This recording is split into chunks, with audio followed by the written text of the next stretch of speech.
예레미야 31장 34절 말씀 보겠습니다.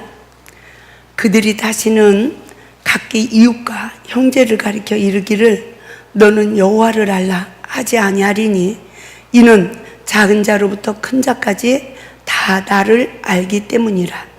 내가 그들의 악행을 사하고 다시는 그 죄를 기억하지 아니하리라. 여호와의 말씀이니라. 아멘. 특별히 예레미야 31장의 말씀을 보게 되면 북왕국 이스라엘과 남왕국 유다의 회복에 대한 구체적인 예언이죠. 이러한 회복의 약속은 27절에서 30절에 한 번 더 확인되며 이어서 하나님께서 새롭게 회복될 신앙 공동체와 새 언약을 맺으실 것을 언급한 내용입니다. 그래서 새 언약은 모세의 언약을 새롭게 갱신하여 완성시킨다는 것이에요. 근데 이거는 북왕국과 남왕국의 이야기였어요. 그런데 이 말씀이 나에게 적용이 되어지더라는 거죠. 이 말씀이 나를 다시 회복시킬 것이다. 모세의 언약을 다시 새롭게 갱신하여서 성령의 법으로 나에게 완성하실 것이다. 이러시면서 정말 이 말씀에 불순종하는 내 자신을 발견하고 얼마나 울고 얼마나 울었는지 몰라요. 근데 하나님께서 이 말씀으로 나를 다시 이렇게 회복시키시고 알게 하시면서 또다시 하나님께서는 하나님의 뜻대로 행하지 못하는 내 자신을 또 보게 하는 거예요. 그때 그 21절에서 22절 말씀 봅니다. 처녀 이스라엘아 너희의 이정표를 세우며 너희의 편말을 만들고 큰 길 곧 내가 전에 가던 길을 마음에 두라. 돌아오라. 내 성읍들로 돌아오라. 반역한 딸아 내가 어느 때까지 방황하겠느냐. 여호와가 새 일을 세상에 창조하였나니 곧 여자가 남자를 둘러싸리라. 아멘. 처녀 이스라엘이라고 저를 불러주시더라고요. 언제? 말씀으로 내 죄를 보고 회개를 해서 신부단장이 되었어요. 그런데 예수님이 내 안에 들어오시길 위해서 마음에 노크를 했어요. 근데 저는 여전히 세마포 옷을 입고 면류관을 쓰신 그 예수님이 들어오기를 원했지 남편이 내 안에 들어오는 걸 원하지 않았어요. 남편에게 불순종한 그 죄로 인해서 내가 예수 밖에 사망 가운데 있는 그 내 자신의 실체를 보고 그 많은 세월을 회개해서 신부단장이 되었는데 그 예수님이 내 안에 들어오시려고 마음에 문을 놓고 하시는 거예요. 근데 그 세마포 옷을 입고 면류관을 쓰신 예수님이 오시는 게 아니라 남편의 모습으로 내 안에 들어오기를 위해서 마음에 노크를 하는데 그렇게 회개를 했는데도 내 마음의 문이 열어지질 않는 거예요. 나는 주님을 원해요. 이러면서 그때 주님께서 하시는 말씀이 처녀 이스라엘아 라고 불러주시더라고요. 신부단장이 되어진 처녀라는 거죠. 저는 이 말씀을 통해서 마리아가 처녀로 예수가 잉태되지죠. 그래서 마리아는 먼저 먹은 포도주가 떨어지지 않은 심령을 말하는구나. 이른비의 성령을 받은 심령이 예수를 영접하여 예수를 낳는 복. 할렐루야. 엘리사벳은 어떻습니까? 나이 먹어서 잉태를 하죠. 그게 첫사랑을 잃어버린 심령에 다시 예수가 잉태되어지는. 그래서 그의 태에서부터 세례 요한은 성령 충만한 역사가 이루어지죠. 할렐루야. 믿음의 조상이 되어진, 그죠? 다시 나로 생육하고 번성하는 역사가 이루어진다는 것을 깨닫게 되었습니다. 그래서 처녀 이스라엘아 너의 이정표를 세우며 너의 편말을 만들고 큰 길 곧 내가 전에 가던 길을 마음에 두라. 돌아오라. 내 성읍들로 돌아오라. 참 이 말씀이 저에게 주님의 말씀이었어요. 말씀으로 막 회개를 했어요. 정말 회개를 했어요. 막 어떻게 해야 되는지 모르고 막 성령님 인도하시는 대로 막 회개를 했어요. 근데 그 회개한 심령이요 내가 사닥다리를 타고 이 꼭대기에 올라가면 뭐가 있을 거라고? 이 철없는 어린아이가 그 위험한 사닥다리를 무릅쓰고 막 올라갔어요. 올라갔는데 물질도 보이지 않고 복도 보이지 않고요. 이 경지까지 딱 올라가 보니까 죄가 가득한 그릇만 보여지는 거야. 죄가 가득한 주께서 나를 하신 같이 나를 아는 은혜. 고린도전서 13장 12절 말씀. 온전한 것이 오면 주님이 나를 하신 같이 나를 아는 거예요. 주님이 나의 머리털 하나까지라도 세신 것 같이 내 죄를 다 보는 눈이 떠진 거예요. 그런데 뭐가 가득해요? 돈이 가득하고 복이 가득하면 얼마나 신나겠습니까? 그런데 내 죄가 가득한 것을 주님이 보신 같이 나를 보는 눈을 뜨게 해주시는데 너무너무 허탈했어요. 그리고 제가 방황을 하더라고요. 그냥 멍한 상태로, 무상태로 내 영이 방황을 한 거예요. 나로 인하여 성령의 역사가 일어나지 않으니까 남편도 열매가 되지 못하고, 그죠? 그 모든 시간들이 마태복음 16장 24절 말씀과 같이 내가 예수님을 따른다고 그랬는데 나를 보지 못하는 맹인이 되어지니까 나를 부인하지 못했던 거예요. 나를 낮추지 못하니까 성령님이 일하지 않고 사단이 역사했던 거야. 그러니까 내 십자가를 질 수 있는 은혜가 주어집니까? 내 십자가를 지지 못하고 쓰러지고 이리 쓰러지고 저리 쓰러지던 나는 하나님이 주신 모든 것을 다 잃어버리고 정말 더 이상 하나님의 일을 할 수 없는 그런 영적 단계에 이르는 내 자신을 볼 때에 내 자신을 보고 보게 하시는데 뭘 보게 했어요? 내 눈에 들보를 보게 하신 거 아닙니까? 시험에 또 오면 여전히 내 눈에 들보는 안 보이고 남의 눈에 티만 보이는 거예요. 그러면 내 속의 것이 또 나와. 이것이 나오고 나면 주님이 가르쳐 주시더라고. 내 속에서 이 나온 죄를 십자가에 못 박게 하시면서 점점 줄어들게 하시더라고요. 할렐루야. 내 마음에 성령을 받을 때 깨끗하게 해줬어요. 그런데 내가 성령의 법으로 여러 가지 시험을 이기지 못했어요. 남편을 통해서 오는 시험도 내 의로 이겼어요. 그리고 참겠다고, 견디겠다고, 용서하겠다고, 사랑하겠다고 몸부림쳤던 그 많은 시간들이 내 안에 하나님이 주신 은혜는 다 소멸되어지고 내 안에 그렇게 가라지가 심겨진 줄을 몰랐어요. 그 결과가 돌짝밭, 길짝밭, 가시떨기밭의 결과가 주어져서 얼마나 가라지가 완고하게 쪄들어서 무성한지 이것을 뽑아내주면 요만큼 남으면 이것이 쑥 뿌리와 같이 또 무성해져.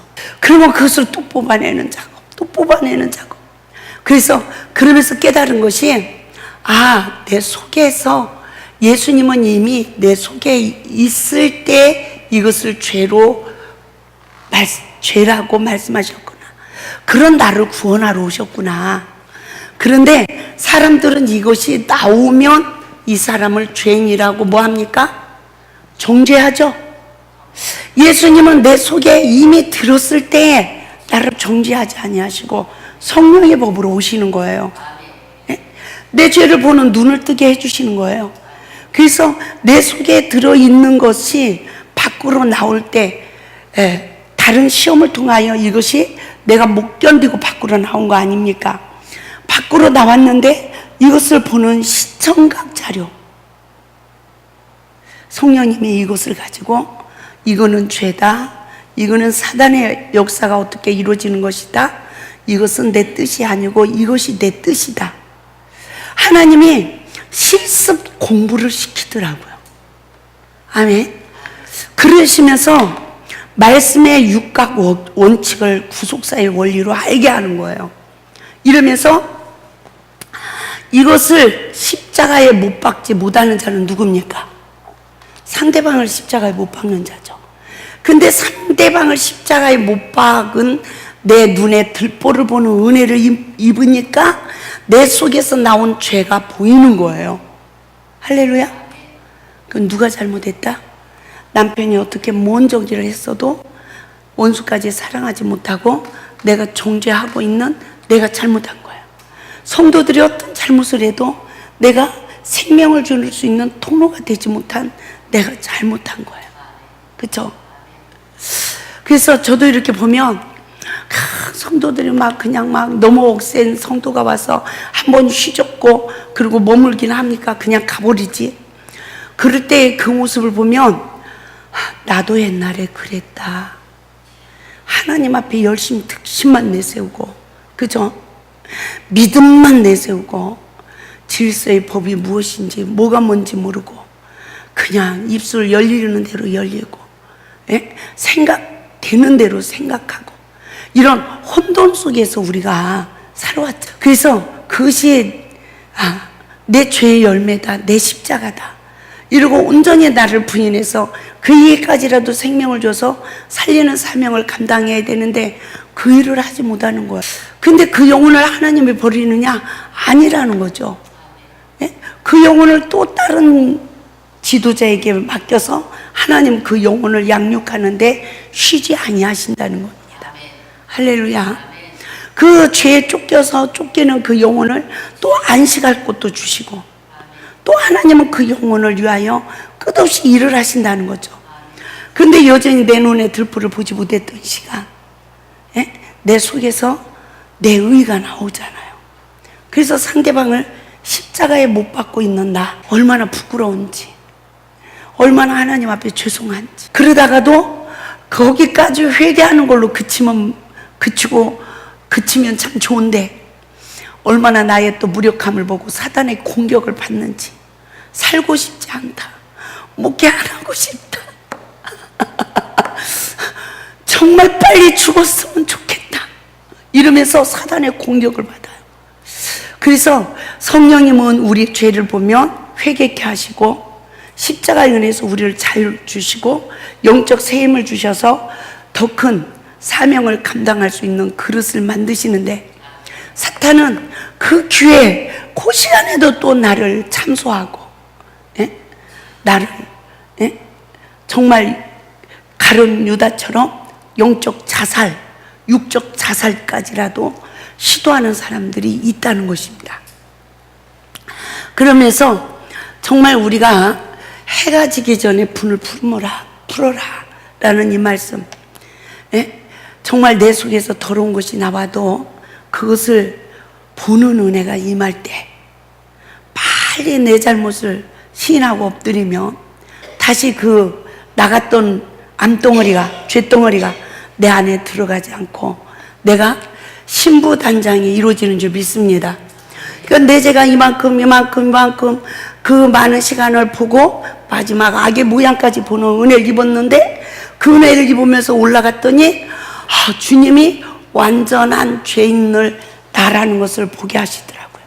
그러니까 1년, 2년, 3년, 4년 이러고 말씀으로 쭉 내 죄를 보고 올라갔는데 내가 어떻게 죽어야 된다? 죄가 가득한 나를 완전히 보니까 내가 완전히 죽어야 되는 그 경지에 이르더라는 거죠. 그래서 참 하나님께서 우리가 선과 악을 하는 일에 사단의 영에 포로되어진 내 눈에 들보를 보는 이 은혜가 임하니까 내가 사단에게 포로가 돼 있구나, 아멘, 내가 팔려갔구나 이러면서 성경에 나오는 모든 선지서가 지금 나더라고요. 아멘. 근데 이 선지서가 나야. 나를 두고 하신 내가 포로가 됐어. 근데 이 선지서를 보면 포로에서 해방시킬 거라는, 너희가 무슨 죄로 인하여 너희가 지금 포로됐다는 게 명백히 나와 있어요. 그 말씀이 나에게 양식이 돼서 내 마음에 성전이 재건되는 축복이 임하더라는 거예요. 할렐루야. 이러면서요, 저는 이 말씀에 정말 통곡을 하고 울게 됐어요. 우리 31절부터 보겠어요. 31장 31절부터 여호와의 말씀이니라. 보라, 날이 이르리니 내가 이스라엘 집과 유다의 집에 새 언약을 맺으리라. 이 언약은 내가 그들의 조상들의 손을 잡고 애굽 땅에서 인도하여 내던 날에 맺은 것과 같지 아니할 것은 내가 그들의 남편이 되었어도 그들이 내 언약을 깨뜨렸음이라. 여호와의 말씀이니라. 그러나 그날 후에 이스라엘 집과 맺은 언약은 이러하니 곧 내가 나의 법을 그들의 속에 두며 그들의 마음에 기록하여 나는 그들의 하나님이 되고 그들은 내 백성이 될 것이라. 여호와의 말씀이니라. 아멘. 하나님과 나의 언약이 깨어졌잖아요. 근데도 하나님이 다시 우리를 언약하셔서 우리 속에 하나님의 말씀을 주시고 너는 내 백성이라 말하라 하신대. 이 말씀을 막 일깨우시면서 주님이 저의 마음을 만져주실 때 너무너무 감사했어요. 너무너무 감격했어요. 그랬는데 이 34절 말씀을 일깨울 때 저는요 2다리를 뻗고 방성대고 그랬습니다. 다 같이 보겠어요. 시작. 그들이 다시는 각기 이웃과 형제를 가리켜 이르기를 너는 여호와를 알라 하지 아니하리니 이는 작은 자로부터 큰 자까지 나를 알기 때문이라. 내가 그들의 악행을 사하시고 다시는 그 죄를 기억하지 아니하리라. 여호와의 말씀이니라. 그러니까 서로가 여호와를 알라라고 설교할 필요가 있다 없다? 없대요. 작은 자로부터 큰 자까지 다 어떻게 한대요? 나를 알기 때문이라. 그것은 뭐예요? 늦은 비의 은혜로 생명의 성령의 법을 성취하여 우리의 심령이 하나님이 한마디로 말하면 좌정하시겠다는 거예요. 마음의 성전을 지어준다는 거예요. 그래서 내 생각도 내 삶도 내 마음도 모든 것이 그 하나님의 말씀이 나를 통치하고 나를 지배하고 나를 통해서 일을 하신다는 거예요. 그래서 그 시기가 첫사랑의 회복이죠. 그렇죠? 첫사랑의 시기는 하나님의 영으로 나에게 역사하셨는데 이제는 첫사랑의 회복은 말씀으로 역사하는 거예요. 그래서 나중 마신 포도주가 더 맛있는 역사를 이룬다는 것입니다. 아멘. 그래서 정말 예수 안에서 꿈과 소망을 가지시고 나의 연약한 점, 여러 가지 시험이 올 때마다 나의 부족한 점을 보게 하실 때 겸손한 자는 회개하고 주님 나를 써주세요. 어린아이와 같이. 예? 주님 나는 아무것도 몰라요. 무지해요. 나를 인도해 주세요. 성경에서 말하는 어린아이의 심령이 되시길 바랍니다.